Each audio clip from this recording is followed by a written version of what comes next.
Hello. So, just finished watching Haunting of Villa Diodati. Probably enough or whatever. And yeah, that okay. I think as per normal, this is my immediate stream of thoughts on the episode, having just watched it without any kind of sense of structure otherwise. So I'll start from the top of my opinion. Episode was, and I actually very much liked it. I think that was a good classic Doctor Who horror episode. Uh, the right amount of scariness for a Doctor Who episode. Like, they don't have to be always terrifying because it's a family show, but it played very nicely with horror tropes. And then it made the reveal of the Cyberman appearing in it actually fit very much in it, and not without undoing a lot of the kind of episode hence that point, which was good because there are parts of Doctor 2 recently, which not all of it, but parts of it, which sometimes they want to get the twist, and the twist actually clumsily undoes previous parts. I can't remember the moment, but it has kind of happened. But I felt it all fit coherently. Um, and I think arguably the closest thing we've had to a good Cyberman episode in a very long time. And I'm actually trying to work out when the last good Cyberman episode is, because I think it's a lot of the Cyberman episodes since, really a lot of the Cyberman episodes, majority of them after David Tennant's era, the Cybermen were used as kind of a device and not really a villain. Like the last time we saw a Cyberman in David Tennant's Doctor. After that, they appear as one of the many villains in the Pandora Opens and the Big Bang, so it's not a Cyberman episode, they just happen to be there for collective sake. And again, the Good Man Goes to War, they appear, I think, effectively, but they appear at the beginning to show how serious the Doctor is, and the fact that the Doctor kind of blows up loads of ships just to give a warning.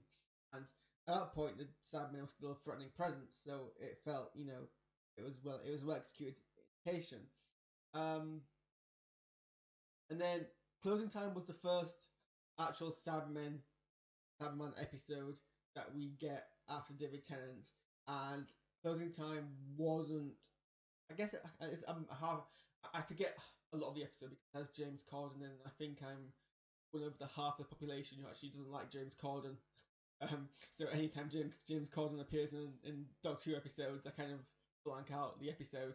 So I don't remember much of Closing Time because it's not been one of the ones I revisited after kind of it was broadcast. But I think I don't know. I think the Sandmen were used okay-ish actually. Now I think about it in that episode until kind of the conclusion where it was they were beaten by love. And that's a fine thing to do if you do it well-ish, but it was still very okay-ish.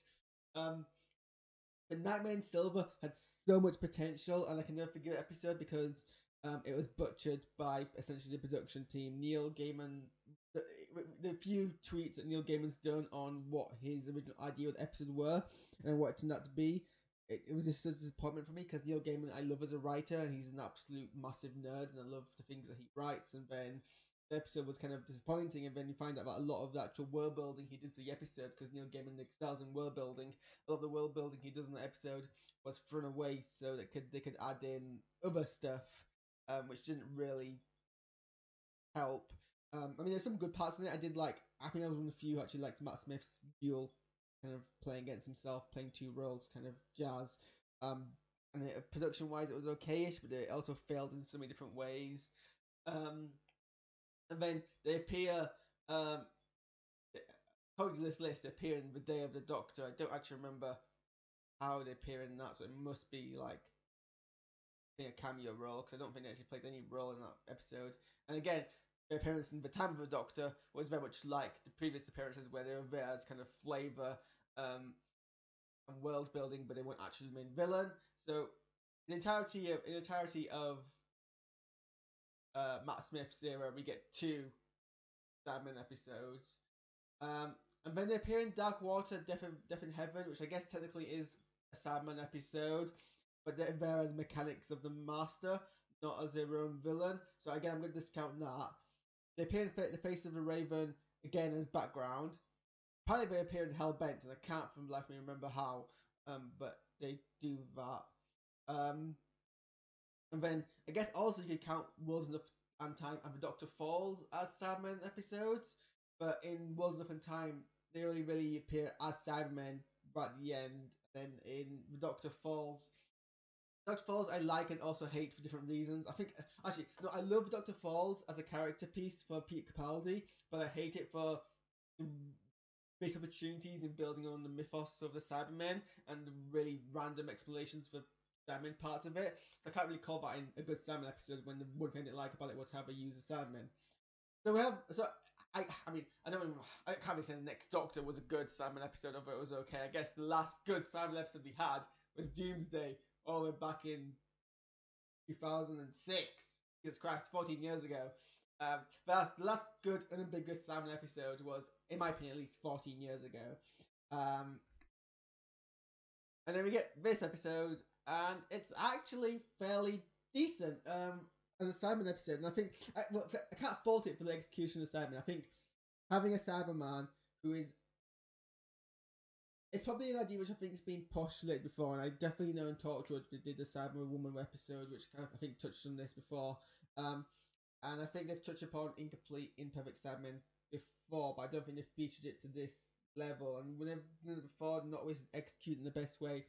But in this episode, I kind of liked the portrayal. I think it was true to what the Cybermen are meant to be, and then an inversion of that. So you had Cyberman who had emotions, but still was a Cyberman, and that his emotions just made him dangerous. But it also it didn't draw too much on the fact that he still has his emotions. So he used it to make him interesting, individually, if that makes sense. Like before, they've done things like you have Daleks with emotions or Cybermen with emotions or things like that, and they've always drawn too much on the emotional aspects, and they've kind of focused on that one sole attribute at the expense of any other kind of depth. Here it was just a thing he happened to be, and I think that served the purpose. So yeah, I think arguably we've got the first good Starman episode in 14 years, which is actually kind of depressing to think about. Certainly like the second most distinct Doctor Who villain.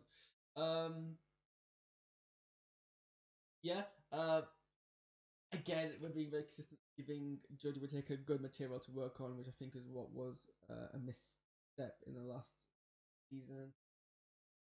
Chris Shimble's place of finding his feet writing. His writing team was because obviously he's also a writer. But yeah, she definitely had strong material to work on. I always comment on how I think the companions are doing, and they were good in this episode in that they weren't present. I just don't think this TARDIS team is. I think I'm pretty solidly opinion to fall upon now after almost two seasons of Doctor Who. When we focus on them, I always feel bored, and then when we don't focus on them, I'm fine. But then how much of a role they really play. I love bigger TARDIS teams, but I just don't think this team meshes together. So I think one or two of them work individually, but as a team, I just don't get it. So yeah, I think because we had such a strong supporting cast, we were able to move away from the companions, and that was a good thing. I love the kind of banterous, and not mythology because it's historical facts. I guess the banterous historical facts around Byron and Shelley and that, because it's just really weird. If you're not familiar with kind of just how weird those group of historical people are, definitely read a Tumblr post about it. But it amused me, so I'm glad we actually made the most of that. I think that's what I was looking forward to most in this episode. Long weirdness of those group of people, and the fact that this episode didn't really shied away from it only in far as stopping from being explicitly sexual, because I think that's the one thing they couldn't get away with those people and the historical facts surrounding them. So yeah, I liked that. I liked how it kind of referred to the Sandman being references. It kind of brings it nice full circle, because obviously the Sandman would have been to a degree. I think actually Kip Pella did base Cyberman off Frankenstein. I might be making that up, but I think that was cited as one of the inspirations.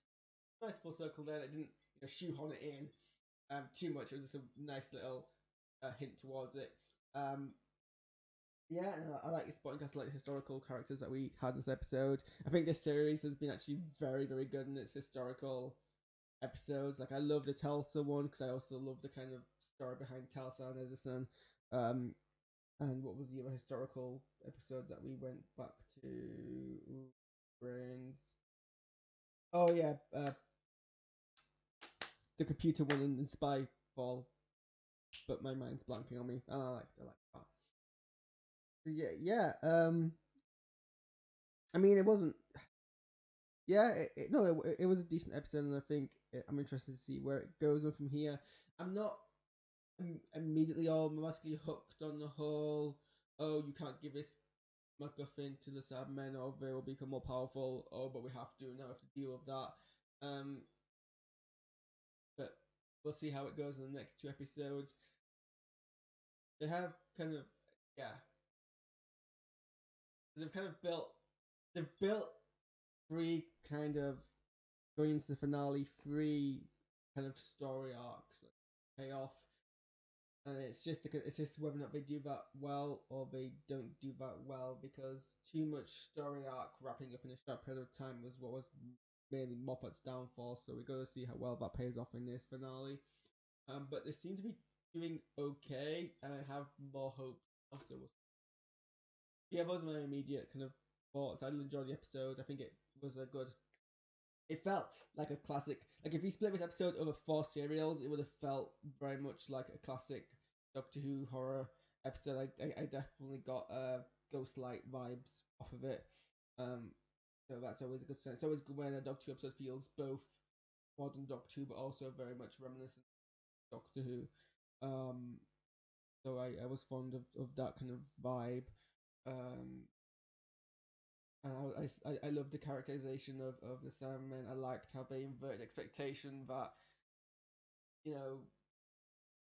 Mary kept trying to. We'd seen Mary was trying to get an emotional response from him, and he was just like, "Yeah, I do remember being a father, but I don't care. It was a weak child." Yeah, I like kind of that was a nice touch. It was funny how they implied that the 2 ghosts that Graham saw were literally just 2 random ghosts. That was a nice kind of inversion. I like inversions of tropes, so that was a kind of a nice inversion there. What else? No, that was I enjoyed the episode thoroughly. And hopefully it pays off is the only thing we need to work out. So we'll see what next week and the week after. Come back and watch the stream then, and thanks for watching.